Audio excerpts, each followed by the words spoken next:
జాన్వీ కపూర్ కోసమే సినిమాకి వచ్చినా నేను. శ్రీలీల తర్వాత జాన్వీ కపూర్ అంత బాగా అవుతుందని ఎక్సలెంట్ గా చెప్పొచ్చు అనమాట. మనము ఎక్స్పెక్ట్ చేసినంత అయితే మూవీలో లేదండి. ఇది కొరటాల శివ గారు తీసేంత సినిమా అయితే కాదు. ఆయన ఎవరినో పెట్టి తీశారని చెప్పొచ్చు. కొరటాల శివ గారు సినిమా మొత్తం నైట్ మూడ్లో ఉంటుంది, అంటే నైట్ సీన్స్ ఎక్కువ అనమాట. సో దానివల్ల కొరటాల శివ గారు నిద్రపోయారేమో అని చెప్పొచ్చు. కొన్ని సినిమాలు ఉన్నాయి. ఎన్టీఆర్ ఒక ఆయన దగ్గరికి వెళ్ళేటప్పుడు శ్రీమంతుడి సినిమా, మిర్చి సినిమా, కొరటాల సినిమా ఉంటాయి కదా, కొరటాల మూవీ లిస్ట్ కొడితే ఆ సినిమాలన్నీ కలిపి కొట్టాడు. అల్లరి నరేష్ ఒక సినిమా ఉంటుంది కదా, ఒకే టికెట్ పై 100 సినిమాలు, అలా ఇందులో 3-4 సినిమాలు అయితే చూపించాడు. అదే జనతా గ్యారేజ్ ఉంది, శ్రీమంతుడు బ్యాక్గ్రౌండ్ ఉంది, మిర్చి ఫైట్స్ ఉన్నాయి. ఆల్మోస్ట్ కొన్ని సినిమాలు కొరటాల మొత్తం లిస్ట్ అన్ని తీసుకొని ఇందులో పెట్టాడు. శ్రీకాంత్ గారు పెద్దగా క్యారెక్టర్ లేదు, సినిమా ఉంది ఆయన క్యారెక్టర్ చూసినా చూడకుండా ఎట్లా చెప్తారన్నా.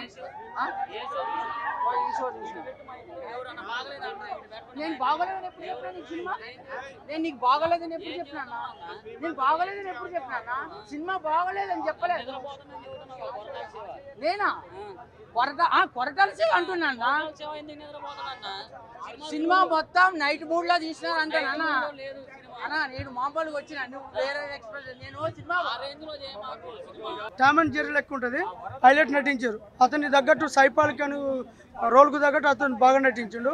అంతకు మించి ఎన్టీఆర్ దేవర క్యారెక్టర్లో ఎన్టీఆర్ లీనమైపోయి చేసేది. బ్లాక్ బస్టర్ కాదు, ఇండస్ట్రీ ఇట్టు కొడుతుంది. దేవర క్యారెక్టర్ హైలైట్ అల్ల సినిమా. దేవర నేమ్ పెట్టింది దేవర కాబట్టి దేవర క్యారెక్టర్ అనేది హైలైట్ ఇచ్చిండు. దీంట్లో వరాని కొడుకు క్యారెక్టర్ ఏం చేసిండంటే దేవర అనేది దేవర అనే పేరు మీద ఇంకా ఒక లెవెల్కి తీసుకెళ్తారు సినిమాను. Saif Ali Khan negative role extra మస్తు అనిపించింది. ఎర్ర సముద్రం ఎర్రగుంటది, సొర ఎర్ర ఎరుపు అయితే ఎరుపెక్కుపోతుంది సముద్రం. మెయిన్ ఫైటింగ్ సాంగ్ ఎన్టీఆర్ గారి అయితే ఇలా చెప్పలేదు. నేను నేను హీరోయిన్ అయితే చూడలేదు, 100% నేను ఎన్టీఆర్ గారినే చూస్తున్నాను. అసలు హరితేజ కామెడీ అయితే బాగుంది. సెకండ్ హాఫ్ లో అయితే హీరోయిన్ ఫస్ట్ హీరోయినా సెకండ్ హీరోయినా? జాన్వి అంటే ఫస్ట్ టైం కదా, అందరూ చూసిన వాళ్ళు తెలిసిన వాళ్ళు శ్రీదేవి కూతురు అని యాక్సెప్ట్ చేస్తారు. తెలియని వాళ్ళు అబ్బాయి ఏంటి అబ్బాయి ఇలా చేస్తున్నాను, కానీ బాగా చేసింది కామెడీగా రెండు. కానీ సెకండ్ హాఫ్ కూడా బాగుంది, కాకపోతే ఫస్ట్ హై లెవెల్ బాగుంది. సెకండ్ హాఫ్ వచ్చి కొంచెం స్లో అనిపించింది. కానీ బ్లాక్ బస్టర్ మూవీ చెప్పాల్సిన బోర్ అయితే ఉండదు. ఫస్ట్ నుంచి లాస్ట్ వరకు కూడా చాలా బాగుంది. ఫ్యామిలీ మొత్తం అందరూ చూడొచ్చు, అసలు బోరింగ్ అని ఏమి ఉండదు. సో దేవరా మూవీ చూడడం జరిగిందండి. మూవీ బాగానే ఉంది. మరి సోషల్ మీడియాలో ఎందుకు దాన్ని నెగిటివ్గా స్ప్రెడ్ చేస్తున్నారో అర్థం కాలేదు. దాని నుంచి వాళ్ళకి వచ్చేదేం లేదు. సినిమా ఈజ్ ఎక్స్పీరియన్స్, కథ ఏమిటి? సో అమాయకులను విద్రోహక శక్తిగా పనులకు ఉపయోగించుకోవడం కోసం సినిమానా, లేకపోతే సముద్రం కొండపైన ఒక దేవరా ఉన్నాడు, ఆయన 3 గంటలు కాపలా కాస్తాడా అనేటువంటిది అదా అనేటువంటిది మూవీ. ఇది మూవీ తెలీదు, గుర్తులేదు, మర్చిపోయా.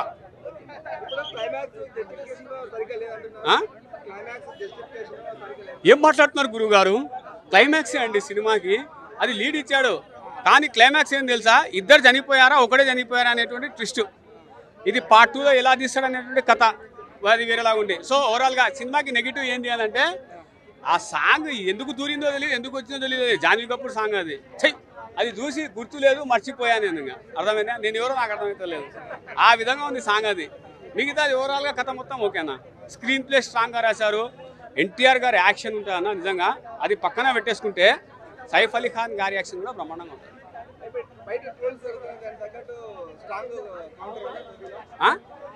ఇప్పుడు తాగి వచ్చి మొత్తుకుంటా కూర్చుంటే సినిమా అర్థం కాదు. అది వాడెవడో చెప్పినాడు మినిమం డిగ్రీ అని, పిహెచ్డి ఉంటే సినిమా అర్థమవుతుంది. అర్థమైనా మినిమం పిహెచ్డి చేయాలా, అప్పుడైతే సినిమా.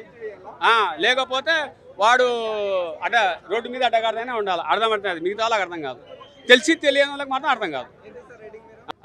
దేవరా సినిమా చూడడం జరిగింది. సినిమాలో ఫస్ట్ హాఫ్ అంతా కూడా ఇంటర్వెల్ తర్వాత పెట్టి, ఇంటర్వెల్ సీన్లన్నీ ఫస్ట్ హాఫ్ పెట్టుంటే బాగుండి అనిపించింది. మిగతాదంతా కూడా మీరు ఎలా అయితే ఎక్స్పెక్టేషన్స్ పెట్టుకున్నారో ఎక్కడా కూడా తగ్గలేదు. సో నిజంగా లుక్స్ కానీ విజువల్స్ కానీ నెంబర్ 1గా ఉన్నాయి. సో సముద్రంలో సీన్లు కానీ, ఆ ఫైట్ సీక్వెన్స్ కానీ, ఆ చంద్రవంక మీద ఆ బ్లడ్ ఉన్న సీన్లు కానీ కొన్ని దాచారు సినిమాలో. ఎక్కువ నేను చెప్పకూడదు. తండ్రి కొడుకుల మధ్య ఏంటి కదా, ఫ్రెండా విలనా అనేది మీరు సినిమా చూస్తే అర్థమవుతుంది. ఇంకా సినిమా విషయం, కొరియోగ్రాఫ్ విషయానికి వస్తే మాత్రం ఎక్కడా తగ్గలేదు.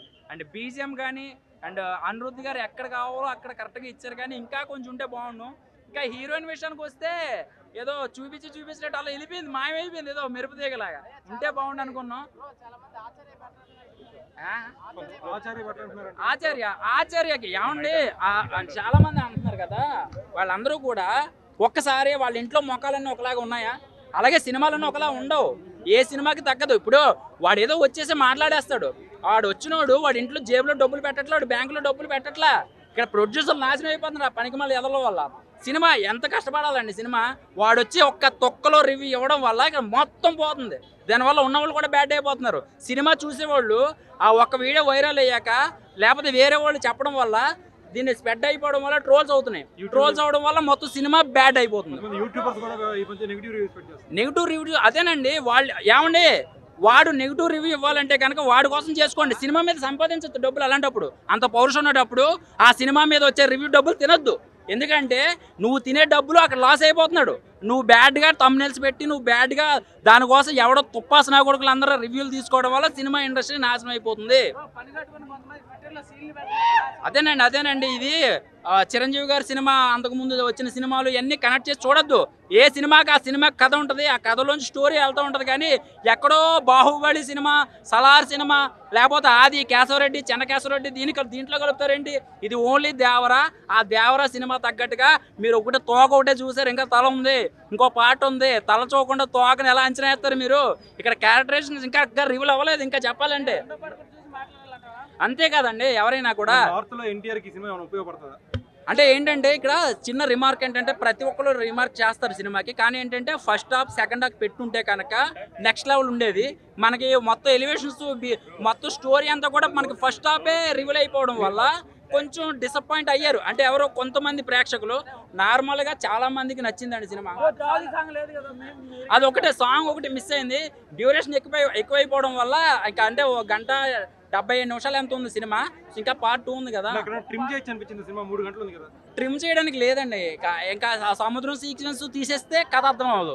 కొన్ని సీన్లు చిన్న తీయడానికి ఏమి లేదు. ఇంకా చెప్పాలంటే ఆ సీన్ తీస్తే ఉన్న స్టోరీ అర్థం అవ్వదు.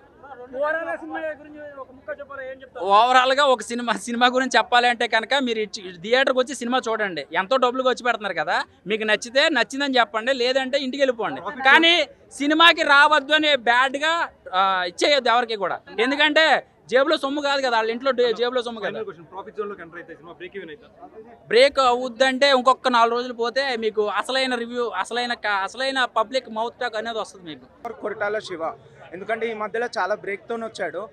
అండ్ RRR తర్వాత మనం గిట్ట ఎన్టీఆర్ని చూసింది సింగిల్గా మళ్ళీ ఈ మూవీలో. అండ్ ఎన్టీఆర్ మనకందరు తెలుసు ఆల్రౌండర్. ఆయన చెప్పాలంటే acting skills, dancing, everything all rounder. ఏ క్యారెక్టర్ ఇచ్చినా చేయగలుగుతాడు. హీరోతోని కామెడీ చేపించగలుగుతాడు. అది అలాంటిది కొరటాల శివ బాగుంది మూవీలో. అండ్ మూవీలో ప్లస్ పాయింట్ అంటే ఒకటే చెప్పాలంటే 1 man షో ఎన్టీఆర్కి నువ్వు ఎక్కడొక్క చిన్న పాయింట్ ఇయటం మిస్ కాలేవు. ఎలా అంటే కొరటాల శివ మూవీస్ మనం మిర్చి, శ్రీమంతుడు అన్ని top movies. So little bit ఒక సీక్వెల్ చూస్తే ఏంటంటే మిర్చిలో వచ్చిన ఇది అండ్ శ్రీమంతుడిలో వచ్చిన ఆ మామిడి తోటలో అందరూ బ్యాక్గ్రౌండ్తో కవర్ చేసినట్టు ఇందులో ఒక సీన్ ఉంది. I was suddenly surprised. ఏంటంటే ఆ సీన్ చూస్తే నేను యాక్చువల్లీ నాకు తెలియదు తను ఆ మూవీ డైరెక్టర్ అని. When I was surprise when I seen that scene I was I got reminded. So మళ్ళీ ఒకసారి చూస్తే అరే తనేనా same director. So he has recreated little bit of that. Overall sir Janhvi Kapoor చాలా బాగుంది చెప్పాలంటే. యాక్చువల్లీ మేబీ 2 parts ఉంది కాబట్టి ఫస్ట్ పార్ట్లో జాన్వీ కపూర్ రోల్ చాలా సెకండ్ పార్ట్లో ఎంటర్ అవుతుంది సెకండ్ ఇంటర్వెల్ తర్వాత. And that has very less character in this movie. Maybe second దాంట్లో చాలా ఉంటుండొచ్చు. అండ్ తను ఉన్న రోల్కి చాలా బాగా చేసింది. And more over first thing మనం చాలా హ్యాపీ కావాలి. ఎందుకంటే ఇనిషియలీ సౌత్కి వెళ్ళి నార్త్ పోనీకి చాలా డిఫికల్ట్ అవుతుండే. Now days south industry is a top. And Telugu, that's the Telugu.